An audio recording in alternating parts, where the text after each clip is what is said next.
Aloha, Mrs. Castro.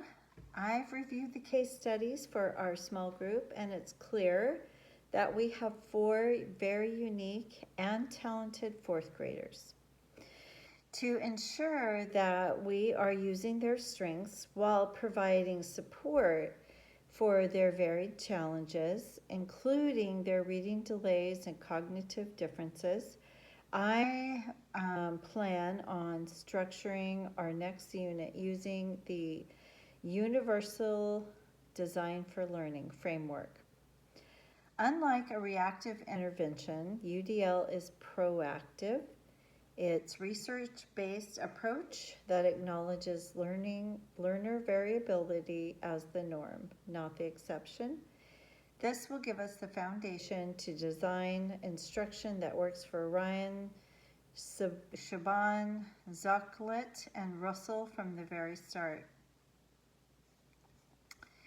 I would like to talk about selecting a system of support for the small group. I have recommended to you the Universal Design for Learning as that system of support. And it addresses the diverse needs that we have in these students proactively. It meets the diverse needs from the very beginning, and rather than having to constantly adjust and readjust for support. This is very important for a group that includes students with Down syndrome, mild intellectual impairment, dyslexia, and emotional behavioral disorder.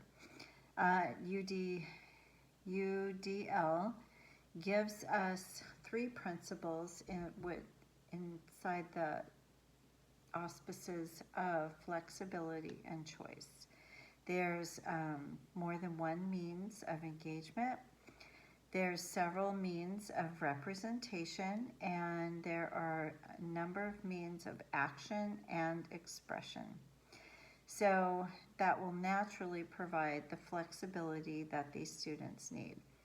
Ryan, our non-reader, and Zocklet, who has dyslexia, both need varied representation. Well, Russell, he has EBD, and he has difficulties managing anger, and Saban has reading and math delay and needs varied engagement and expression options. UDL does promote inclusion, and it complements other frameworks. So for the students to collaborate and design, to develop their high order thinking skills, they will design an accessible school garden. They will work together to design a plan or blueprint for an easily accessible and inclusive school garden. They will need to consider plant choices, which is science, and they will need to make a budget, which makes for math, and access features for different users, so problem solving and design. High order thinking is necessary for this project. So they will be applying a knowledge of geometry when they're laying out the garden, and they'll be analyzing the needs of the plant. So there needs to be the right amount of sun and the right amount of water. They are evaluating accessibility options, so they're going to put in ramps and raised beds, and then they need to create a final design presentation. They have, with their diverse needs, they need representation, engagement, and expression. So the representation will come through the physical models, and the engagement is that it's real world and collaborative, so that appeals to Russell's need for structure and Shaban's need for scaffolding when she's within a group. And also the physical drawing of the blueprint, there's verbal presentation, and a 3D model to match all of their strengths.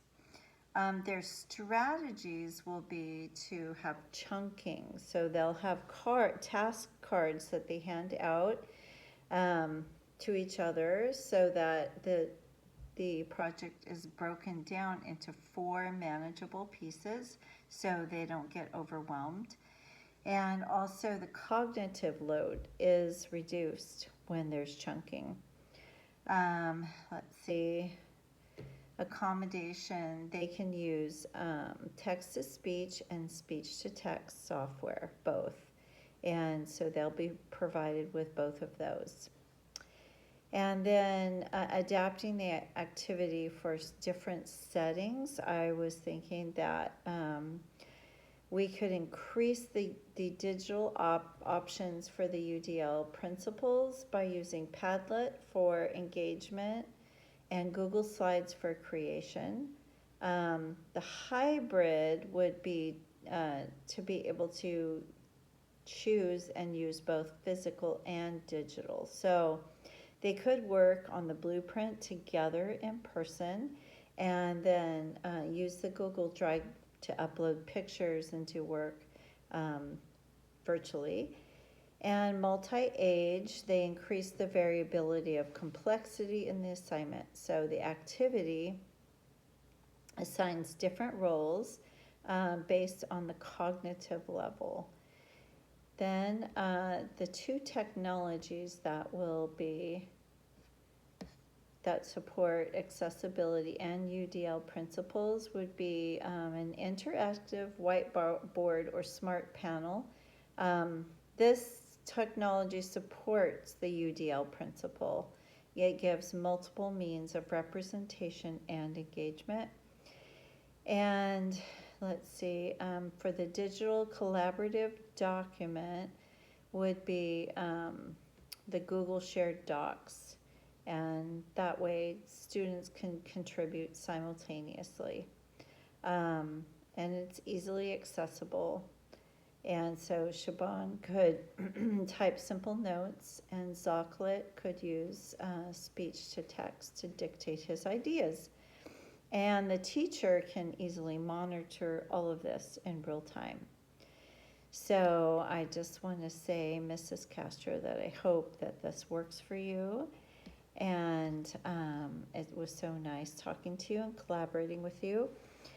And the information for my scholarly resources is CAST, C-A-S-T, or Center for Applied Special Technology. And also the authors are, a different one is Rayo and Mio, and their scholarly articles discuss the implementation and benefits of UDL. And let's see, then there's one more, which is the title is Relevant Scholarly Article on UDL and Technology. And I'll write those down and send them to you, Mrs. Castro, so that we can work together on this project and help these kids, support these kids.